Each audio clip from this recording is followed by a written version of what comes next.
Bonjour à tous. Aujourd'hui, on va s'intéresser très près au stress. Mais attention, on va oublier un peu l'idée d'une simple émotion. On va plutôt voir ça comme un mécanisme biologique, une sorte de système d'alarme interne d'une précision absolument incroyable qui prépare notre corps à faire face.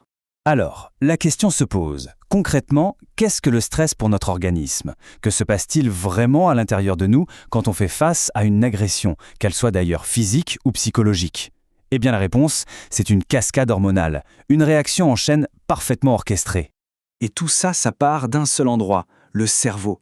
C'est lui, le grand général, le centre de commandement, qui, dès qu'une menace est perçue, va initier toute la chaîne de réponse au stress. On va entrer un peu dans la technique. Le nom peut sembler un peu complexe.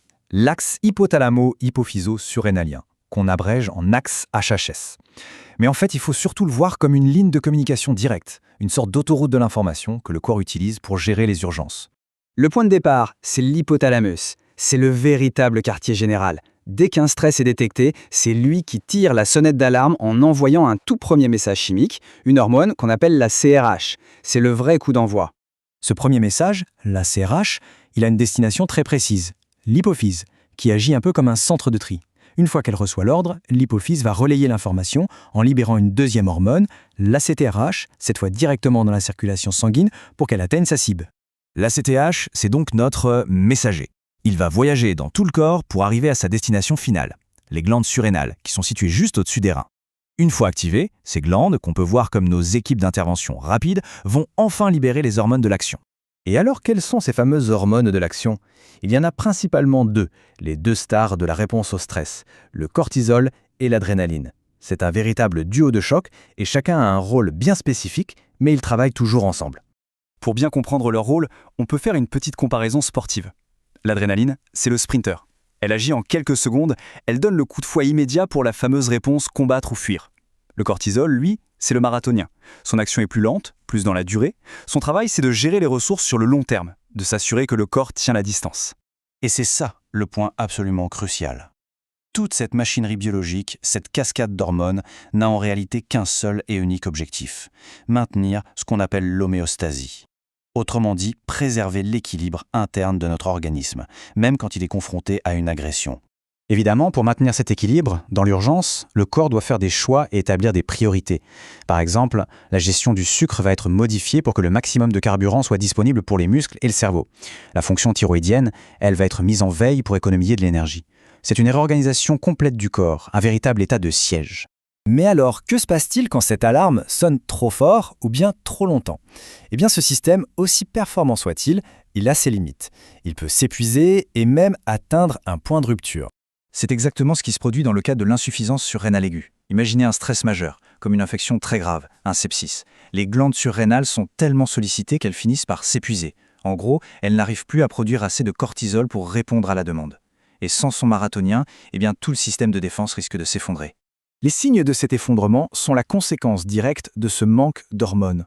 Sans cortisol pour gérer l'énergie et la pression artérielle, on va observer une fatigue extrême, une chute de tension, notamment quand on se lève, des troubles digestifs. Le corps n'a tout simplement plus les outils pour maintenir son propre équilibre. Et cet effondrement, on peut le constater noir sur blanc dans une prise de sang. On observe des anomalies très caractéristiques. Le taux de sodium qui chute, ce qu'on appelle une hyponatrémie, le potassium qui au contraire augmente, une hyperkaliémie, et le taux de sucre qui s'effondre, l'hypoglycémie. C'est une signature biologique très claire.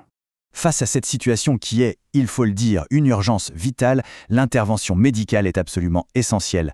L'objectif est clair, il faut soutenir le corps et l'aider à retrouver son équilibre le temps qu'il puisse se remettre de l'agression qui a tout déclenché. L'approche est donc très logique, en 3 temps. D'abord, on traite la cause, la racine du problème. Si c'est une infection, on donne des antibiotiques. Ensuite, on soutient les fonctions vitales. On réhydrate, on corrige le sodium, le potassium, le glucose. Et enfin, étape cruciale, on va remplacer ce que le corps n'est plus capable de produire lui-même. Pour ça, on va administrer de l'hydrocortisone, qui est la forme pharmaceutique du cortisol. Dans une situation d'urgence comme celle-ci, la dose de référence est d'environ 200 mg par jour, souvent administrée en perfusion continue pour avoir un effet stable. L'idée, ce n'est pas de surdoser, mais bien de mimer la production maximale que le corps aurait eue dans cette situation de stress intense. C'est un point très important à comprendre. Ce traitement hormonal, ce n'est pas lui qui va guérir l'infection. C'est une thérapie de soutien.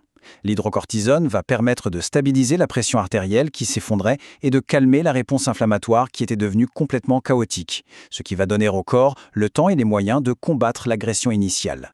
Et tout cela nous amène finalement à une réflexion un peu plus large.